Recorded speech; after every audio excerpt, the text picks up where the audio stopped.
तो देखो नेक्स्ट हम लोग डिस्कस करेंगे मसल। ओके, तो मसल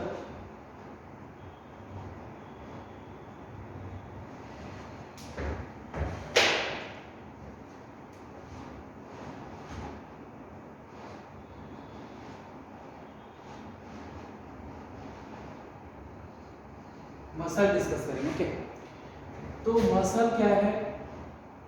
स्पेशलाइज्ड कनेक्टिव टिश्यू है ये, ठीक है। Muscle is specialised connective tissue.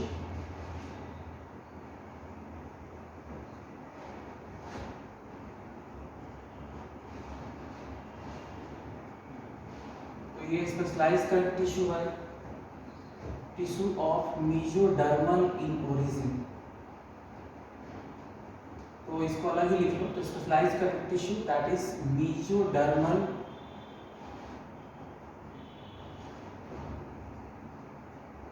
In origin. तो क्या है ये? मेसोडर्मल होता है किसमें? ओरिजिन में। क्लियर?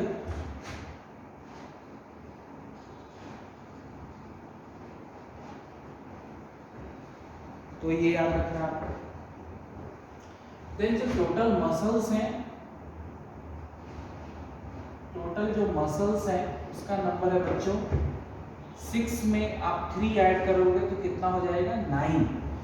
6 में कितना ऐड करोगे? 3, तो हो जाएगा 9। तो 639 इस तरह से याद रखना आपको। 6 में 3 ऐड किया तो वो हो गया 9। तो 639 टोटल मसल्स है यहाँ पे। और हमारा जो बॉडी वेट है तो 40 to 50% जो बॉडी वेट है that is due to muscles. तो मसल्स इस तरह से याद रखना आपको, मसल्स कंट्रीब्यूट अराउंड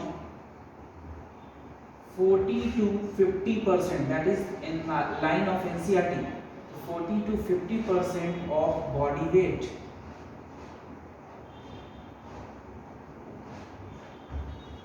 तो 40 to 50% है ये, ठीक है ना। Contribute around 40 to 50% of body weight in human adult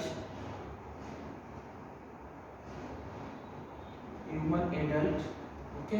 तो ये आपको याद रखना है, that is line of NCERT. अब एक चीज देख लेते हैं अपन, प्रॉपर्टी ऑफ मसल्स। ओके, तो property of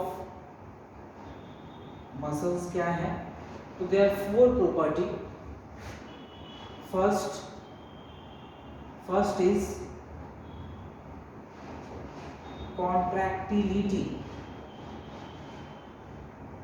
contractility। Second is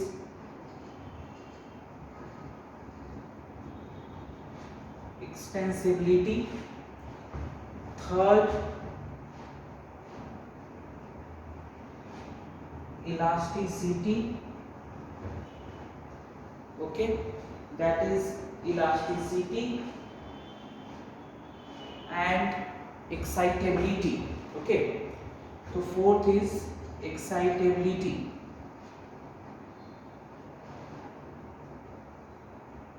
तो ये 4 प्रॉपर्टीज हैं बच्चों मसल्स की, contractility, extensibility, elasticity and excitability. These are 4 property of muscle, contractility, extensibility, elasticity and excitability. First is contractility. Contractility means contraction and relaxation. तो contractility का मतलब muscles undergo contraction. हमेशा याद रखना है, मसल में क्या होता है? कॉन्ट्रैक्शन होता है, ठीक है ना। तो मसल कॉन्ट्रैक्ट करते हैं, और जब मसल कॉन्ट्रैक्ट करता है तो उसका लेंथ छोटा होता है, हमेशा याद रखना। तो कॉन्ट्रैक्शन यानी कि मसल अंडरगोन कॉन्ट्रैक्शन। तो हमेशा मसल में क्या होता है बच्चों? कॉन्ट्रैक्शन होता है, ठीक है ना। कॉन्ट्रैक्टिलिटी का मतलब यह है कि मसल में कॉन्ट्रैक्शन भी होता है और फिर मसल अपने ओरिजिनल पोजीशन पे आते हैं। और व्हेन मसल कॉन्ट्रैक्ट, ये भी पॉइंट याद रखना है आपको, व्हेन मसल कॉन्ट्रैक्ट, जैसे देखो यहाँ पे बाइसेप्स है, जब ये कॉन्ट्रैक्ट, यहाँ पे ये जो मसल है दैट इज बाइसेप्स, दिख रहा है आपको, और जब मैं इसको कॉन्ट्रैक्ट कर रहा हूँ तो इसका साइज छोटा होता है, जरा देखो लेंथ, इसका लेंथ छोटा, देखो मैंने कुछ नहीं किया, दोनों मेरे फिंगर देखो आराम से, यहाँ पे है ये बाइसेप्स है, जैसे ही मैं कॉन्ट्रैक्ट कर रहा हूँ इसका लेंथ डिक्रीज कर रहा है। तो हमेशा याद रखना, when muscle contract, when muscle contracts,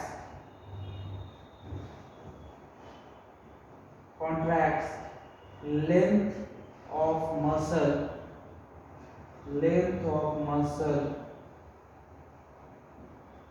decreases। तो मसल का लेंथ क्या हो जाएगा, मसल का लेंथ डिक्रीज करता है, हमेशा याद रखना। तो जब भी मसल कॉन्ट्रैक्ट करते हैं बच्चों, उनका लेंथ क्या होगा, डिक्रीज होगा, ठीक है। रिलैक्स होने पे उसका लेंथ नॉर्मल हो जाता है। तो कॉन्ट्रैक्टिलिटी का मतलब कि मसल कॉन्ट्रैक्ट करेगा एंड रिलैक्स भी करेगा, क्लियर। और जो कॉन्ट्रैक्टिलिटी है, इसी प्रॉपर्टी की वजह से लोकोमोशन हो पाता है हमारा, ये भी याद रखना है। जो मसल की कॉन्ट्रैक्टिलिटी प्रॉपर्टी है, उसी कारण हमारे में लोकोमोशन हो पाता है। अब जैसे कॉन्ट्रैक्ट किया, रिलैक्स किया, कॉन्ट्रैक्ट किया, रिलैक्स किया, तो क्या हो रहा है, अपना इस तरह से लोकोमोशन हो रहा है। कॉन्ट्रैक्ट मतलब यहाँ, अब इतना मैं दिखा नहीं पा रहा, पैर में देखो ऐसे कॉन्ट्रैक्ट किया, फिर रिलैक्स, कॉन्ट्रैक्ट, रिलैक्स, तो ये हमारा मूवमेंट होता है। तो ये याद रखना है आपको कि कॉन्ट्रैक्टिलिटी के कारण यही प्रॉपर्टी यूज होती है लोकोमोशन के लिए और अदर मूवमेंट के लिए। तो ये पॉइंट भी बहुत इंपॉर्टेंट है, तो इसको आप नोट करना कि द प्रॉपर्टी ऑफ, इस तरह से लिख लो, property of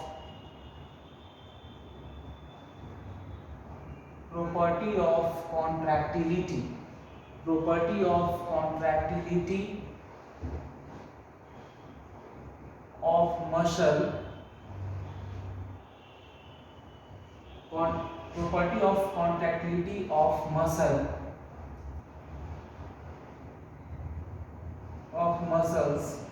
is responsible for locomotion and other movements, okay।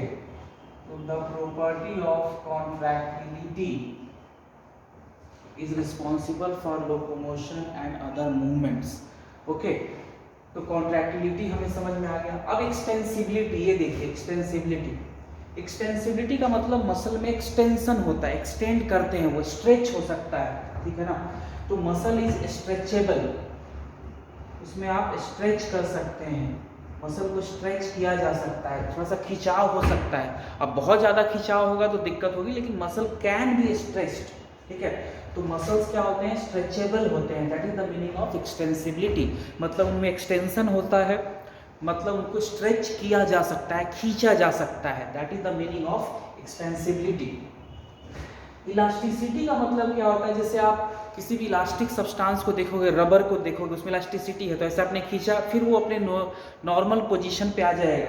तो मसल भी क्या है, इलास्टिसिटी है। ये नहीं कि कॉन्ट्रैक्शन हुआ तो मसल का लेंथ ही अजीब सा डिस्टॉर्ट हो गया, नहीं, वो फिर अपने नॉर्मल लेंथ पे आ जाएगा जब वो रिलैक्स करेगा, यानी उसमें इलास्टिसिटी होती है, ठीक है। तो रिटेन इट्स नॉर्मल लेंथ, तो अपना नॉर्मल लेंथ वो अचीव कर लेगा मसल। तो मसल में जब कॉन्ट्रैक्शन होगा, स्ट्रेच होगा वो, मतलब उसमें क्या एक्सटेंसिबिलिटी भी है और उसमें इलास्टिसिटी भी है। मतलब इलास्टिसिटी का मतलब कि जब भी आप स्ट्रेच करते हैं, मसल जब कॉन्ट्रैक्ट करता है, स्ट्रेच होता है, तो फिर अपने नॉर्मल पोजीशन पे आ जाता है। तो मसल स्ट्रेचेबल, ऐसे लिख सकते हो, muscle is stretchable, that is the meaning of extension. Muscle is या मसल्स आर स्ट्रेचेबल, इस तरह से मसल्स आर स्ट्रेचेबल, ये याद रख सकते हो आप। और दूसरा इलास्टिसिटी का मतलब muscle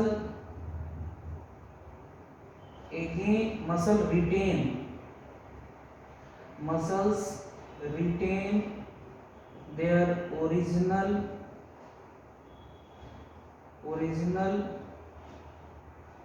length after contraction and relaxation. कुछ भी होता रहे वो नॉर्मल अपना पोजीशन ले लेता है, इलास्टिसिटी है उसमें मसल में।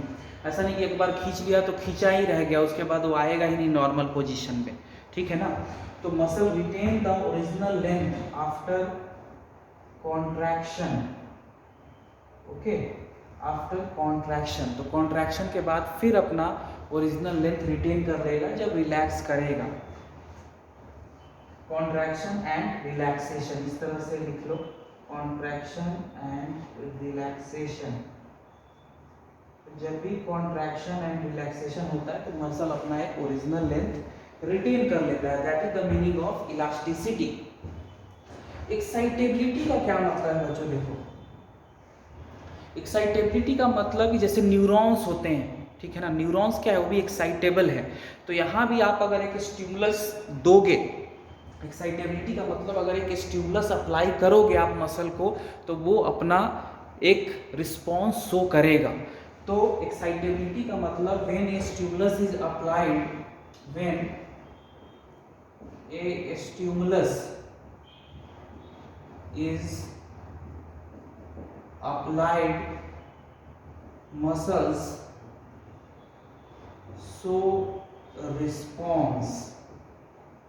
तो मसल्स क्या करते हैं? रिस्पॉन्स दिखाते हैं, that is the meaning of excitability.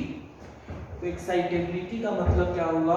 जब रिस्पॉन्स, जब एक स्टिमुलस क्या, अब वो स्टिमुलस क्या, मान लो मुझे मन कर रहा है कि ये पेन उठाना है मुझे यहाँ से मारकर, तो एक स्टिमुलस है, मेरे मसल्स, मेरे हाथ के मसल्स को सिग्नल आएगा ब्रेन से। तो ब्रेन में फोर ब्रेन है, मिड ब्रेन है, हाइंड ब्रेन है, और फोर ब्रेन में 4 लोब्स हो गए, frontal, parietal, occipital, temporal. Frontal lobe में ही एक प्री सेंट्रल एरिया है, एक मोटर एरिया प्रेजेंट है फ्रंटल लोब में, जो वॉलंटरी मसल्स को कंट्रोल करता है। अब मुझे ये मारकर उठाना है, दैट इज द स्टिमुलस। मतलब मेरे ब्रेन में आया कि मुझे काम है, मुझे पढ़ाना है, बच्चों के साथ डिस्कस करना है कुछ, तो ये एक स्टिमुलस आया मेरे ब्रेन को। अब ब्रेन एक सिग्नल भेजेगा मेरे इन वॉलंटरी मसल्स, हाथ के मसल्स को, कि भैया जाओ और पेन उठा लो। तो वो जो मुझे पढ़ाना है, दैट इज द स्टिमुलस। और उसके रिस्पॉन्स में एक सिग्नल आया, motor signal, commanding signal brain से मेरे हाथ के मसल्स को, कि भैया आप ये मारकर उठा लो। That is the meaning of stimulus and response, okay. तो ये 4 प्रॉपर्टी है मसल्स की, एनसीईआरटी में दिया हुआ है, तो ये याद आपको रखना है, contractility, extensibility, elasticity and excitability. मुझे लगता है कि आपको सारा ये चारों समझ में आया होगा, ठीक है ना। कॉन्ट्रैक्टिबिलिटी आपको समझ में आ ही गई। कॉन्ट्रैक्टिलिटी का मतलब कि मसल्स कॉन्ट्रैक्ट करते हैं और रिलैक्स करते हैं। देखो, प्रॉपर्टी ऑफ कॉन्ट्रैक्टिलिटी लिखा हुआ है, वहाँ पे लाइट आ रहा है बच्चों, ठीक है ना, वहाँ पे लाइट आ रहा है बहुत, तो इस कारण आपको दिख नहीं रहा होगा। तो that is property of contractility of muscle, clear. तो कॉन्ट्रैक्टिलिटी आपको समझ में आ गया, ठीक है। इसमें याद रखना है आपको कि इसी प्रॉपर्टी का यूज, और यही प्रॉपर्टी रिस्पॉन्सिबल है मसल के लोकोमोशन एंड अदर मूवमेंट के लिए। एक्सटेंसिबिलिटी का मतलब मसल्स आर स्ट्रेचेबल, मसल्स को आप स्ट्रेच कर सकते हैं, तो muscles are stretchable, that is the meaning of extensibility. Elasticity का मतलब जैसे रबर को आप खींचते हो फिर वो अपने ओरिजिनल लेंथ पे आ जाता है, वैसे ही muscles retain the original length after contraction and relaxation. तो कॉन्ट्रैक्शन रिलैक्सेशन के बाद अपना ओरिजिनल लेंथ मसल रिटेन कर लेता है, ठीक है। मतलब वो डिस्टॉर्ट नहीं हो जाएगा, ऐसा नहीं कि आपने उसको खींच लिया या मसल कॉन्ट्रैक्ट करेगा तो उसका लेंथ अब बड़ा ही रह जाएगा, नॉर्मल रिटेन कर ही नहीं पाएगा। ये मतलब हुआ इलास्टिसिटी का। एक्साइटेबिलिटी का मतलब कि when stimulus is applied muscle show response. तो एक्साइटेबिलिटी का मतलब कि एक स्टिमुलस जैसे ही अप्लाइड होता है मसल सेल एक्साइट हो जाते हैं, वो अपना रिस्पॉन्स दिखाते हैं, that is the meaning of excitability. तो तो आई थिंक ये चारों प्रॉपर्टी आपको समझ में आई होगी। क्लियर, इसको मैं रब करता हूँ। अब हम डिस्कस करते हैं types of muscle. Types of muscle हम लोगों ने डिटेल में स्टडी की हुई है, कहाँ, एनिमल टिश्यू में। थोड़ा सा मैं जो इस टॉपिक से रिलेटेड है वो मैं डिस्कस करूँगा आपके साथ, और इस टॉपिक में स्केलेटल मसल बहुत इंपॉर्टेंट है, ठीक है। तो ज़्यादातर हम चीज़ें डिस्कस करेंगे स्केलेटल मसल की। क्लियर, तो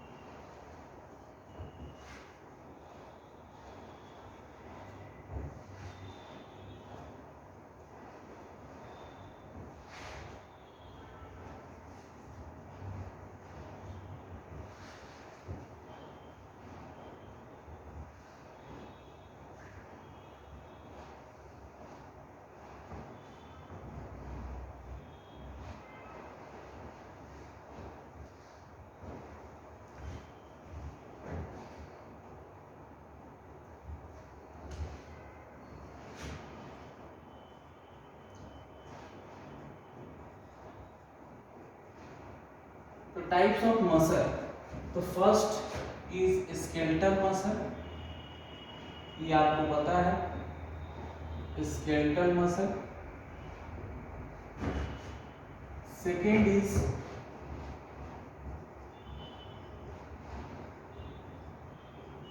smooth muscle and third is cardiac muscle. तो तीन मसल हैं, स्केलेटल, स्मूथ एंड कार्डियक, ठीक है। अब फर्स्ट इनकी लोकेशन कहाँ कहाँ हो सकते हैं।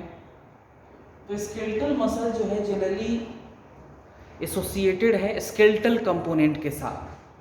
तो स्केलेटल मसल, अभी देखते हैं क्या है स्केलेटल कंपोनेंट। तो skeletal muscles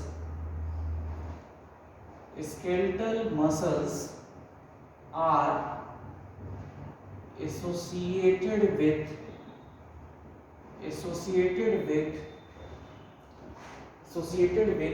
skeletal component,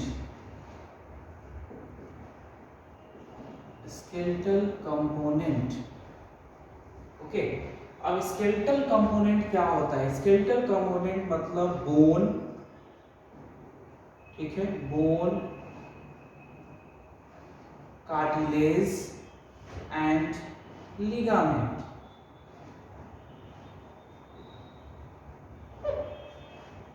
bone है, कार्टिलेज है, लिगामेंट है, ये सब स्केलेटल कंपोनेंट, ठीक है। तो स्केलेटल कंपोनेंट के साथ क्लोजली एसोसिएटेड है, और इसका क्या सिग्निफिकेंस है कि इसके कारण लोकोमोशन में या किसी तरह के मूवमेंट में ये एसोसिएटेड रहेगा। जैसे बोन के साथ ही मसल्स इन्वॉल्व है, तभी क्या हो पा रहा है, एक मूवमेंट हो पा रहा है हमारा, और उसी मूवमेंट से लोकोमोशन भी हो पा रहा है।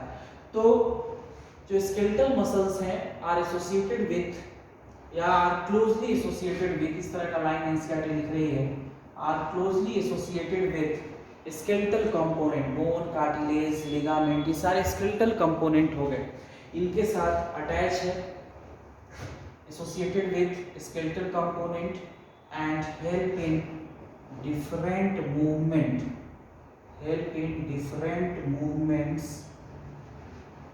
and locomotion। डिफरेंट मूवमेंट और लोकोमोशन के लिए फिर ये रिस्पॉन्सिबल है। क्लियर, तो डिफरेंट मूवमेंट और लोकोमोशन के लिए ये रिस्पॉन्सिबल है। क्लियर, तो ये अपने को ध्यान रखना है।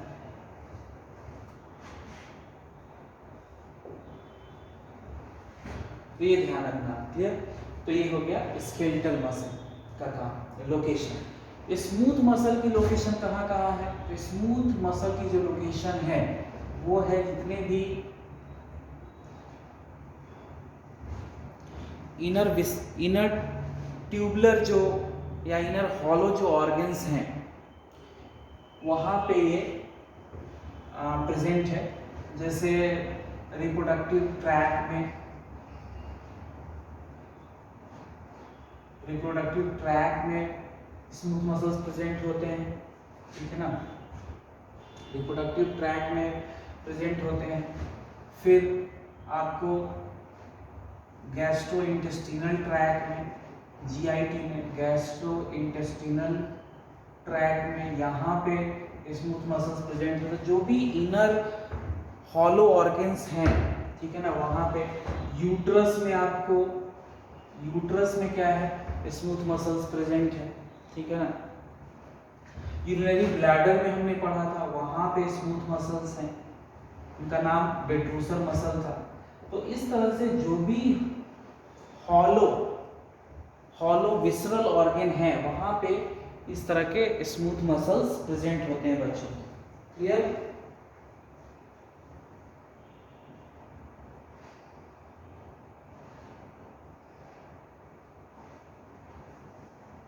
ठीक है, तो ये याद रखना है आपको।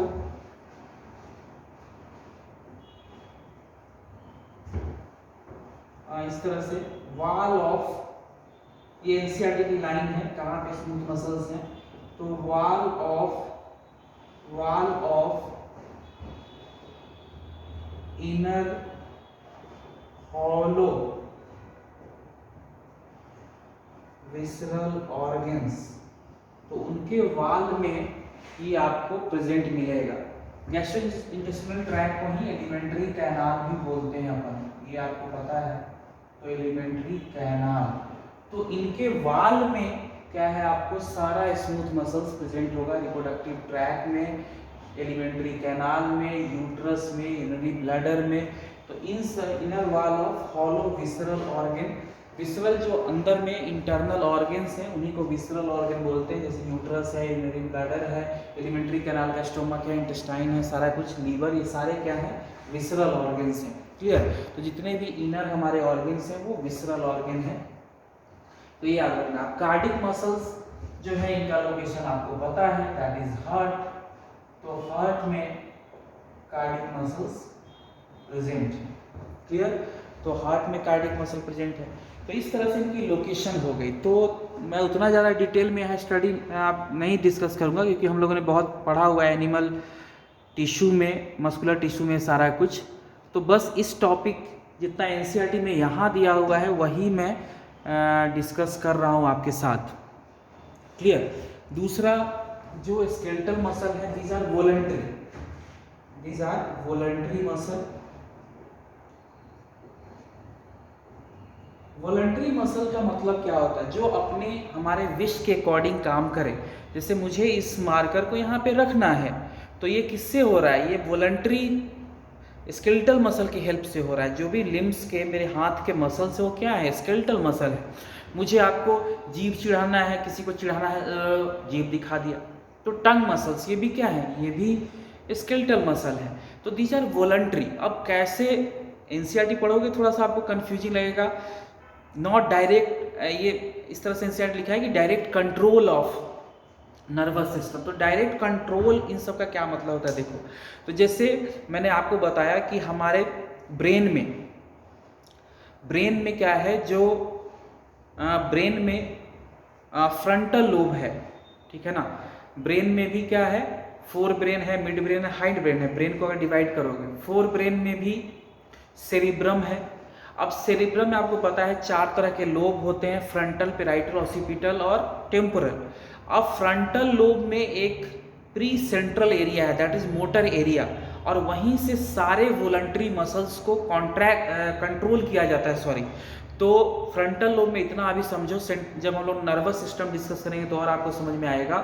तो क्या होता है कि फ्रंटल लोब में, फ्रंटल सेरिब्रम में ही 4 तरह के लोब है। छोटी क्लासेस में आपने पढ़ा होगा, सेरिब्रम, सेरिबेलम, ये सारे ब्रेन के पार्ट हैं।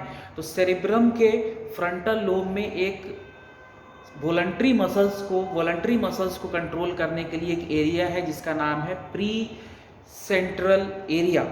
तो जो प्री सेंट्रल एरिया है, that is a motor area, और वो कमांडिंग सिग्नल भेजता है किसको, स्केलेटल मसल्स को, वॉलंटरी मसल्स को।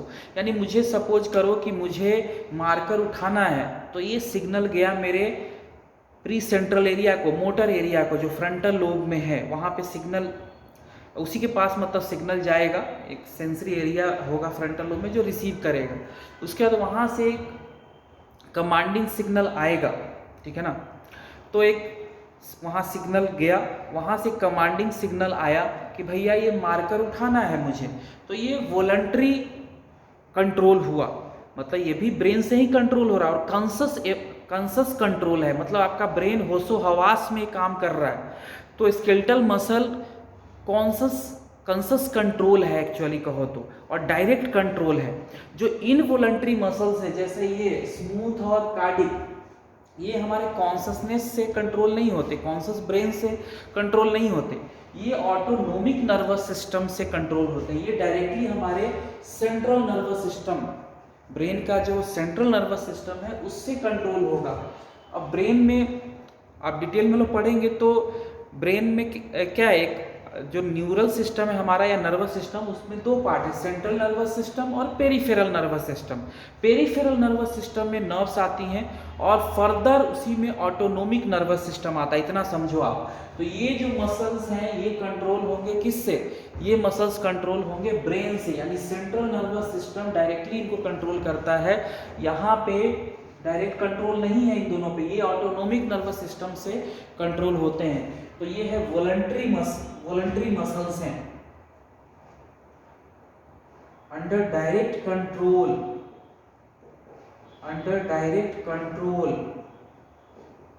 Of CNS, central nervous system. तो सेंट्रल नर्वस सिस्टम जिसका पार्ट ब्रेन और स्पाइनल कॉर्ड होता है, तो सेंट्रल नर्वस सिस्टम से ये कंट्रोल होते हैं, सेंट्रल नर्वस सिस्टम से कंट्रोल होता है under direct control of CNS. Clear?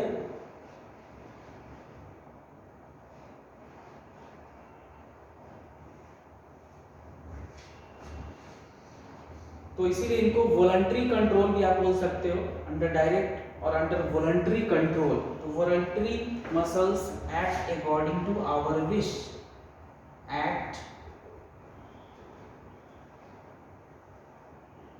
According to our wish. ये इनवॉलंटरी है, ठीक है ना, इनको हम अपने इच्छा के अनुसार कुछ नहीं करा सकते, तो ये इनवॉलंटरी मसल्स होते हैं। मतलब ये ऑटोनोमिक नर्वस सिस्टम इसको कंट्रोल करेगा, ऑटोनोमिक नर्वस सिस्टम इसको कंट्रोल करेगा, इन दोनों को। सब समझ में आ रहा है? ऑटोनोमिक नर्वस सिस्टम इनको कंट्रोल करता है। अब जैसे पेरिस्टालसिस हो रहा है, खाना हमारा जा रहा है इसोफेगस से स्टोमक से स्मॉल इंटेस्टाइन, तो इसको हम थोड़ी कंट्रोल कर रहे हैं, ये तो खुद कंट्रोल हो रहा है अपना भाई, ना हमारे डायरेक्ट कंट्रोल में ना हमारे वॉलंटरी कंट्रोल में है, ये है ही नहीं। खाना इसोफेगस से स्टोमक में जाना, इस पे हमारा थोड़ी कंट्रोल है। या जब स्पर्म रिलीज हो जाता है यूट्रस में, जब फीमेल जेनाइटल ट्रैक में जब स्पर्म को मेल रिलीज कर देता है, तो उसके बाद यूट्रस कॉन्ट्रैक्ट करा के, स्पर्म की अपनी भी मूवमेंट है, फ्लैजेलर मूवमेंट, लेकिन यूट्रस के कॉन्ट्रैक्शन से इजिली वो कहाँ पहुँच जाता है एम्पुलरी इस्थमिक जंक्शन पे। तो यूट्रस में या जो जेनाइटल ट्रैक में जो मूवमेंट है स्पर्म की, that is also due to the smooth muscles, तो स्मूथ मसल्स के कारण है वो, ठीक है ना। तो इस कारण ये इनवॉलंटरी होते हैं और under the control of autonomic nervous system, directly brain इसको कंट्रोल नहीं करता, ठीक है ना, डायरेक्ट सीएनएस इसको कंट्रोल नहीं करता है बच्चों।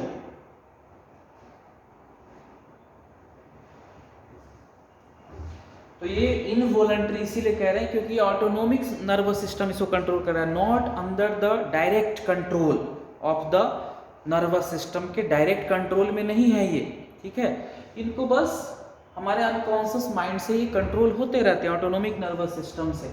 सेंट्रल नर्वस सिस्टम एक्चुअली इसको कंट्रोल नहीं करता, ऑटोनोमिक नर्वस सिस्टम कंट्रोल करता है।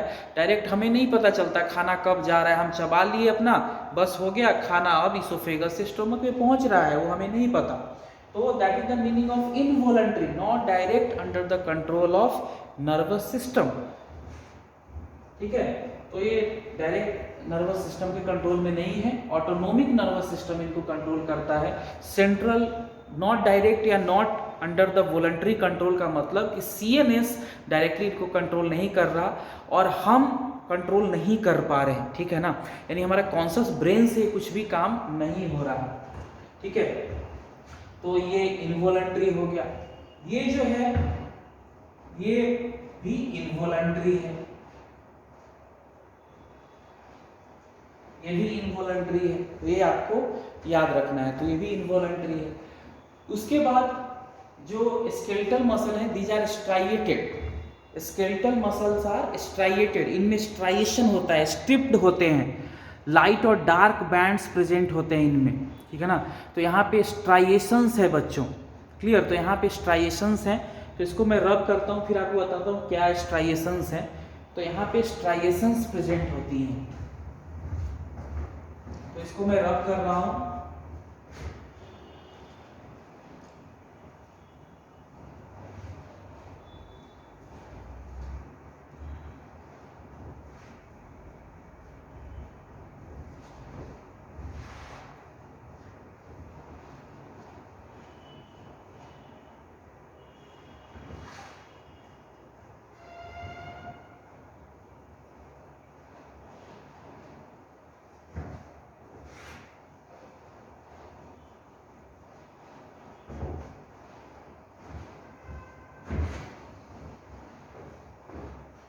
तो skeletal muscles are striated, striated muscles होती हैं, स्ट्राइएटेड मसल्स और स्ट्रिप्ड,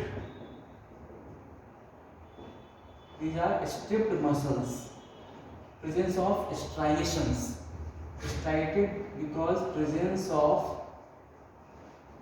striations। क्या striations है देखो, स्केलेटल मसल का हम लोग क्रॉस सेक्शन पढ़ने वाले हैं।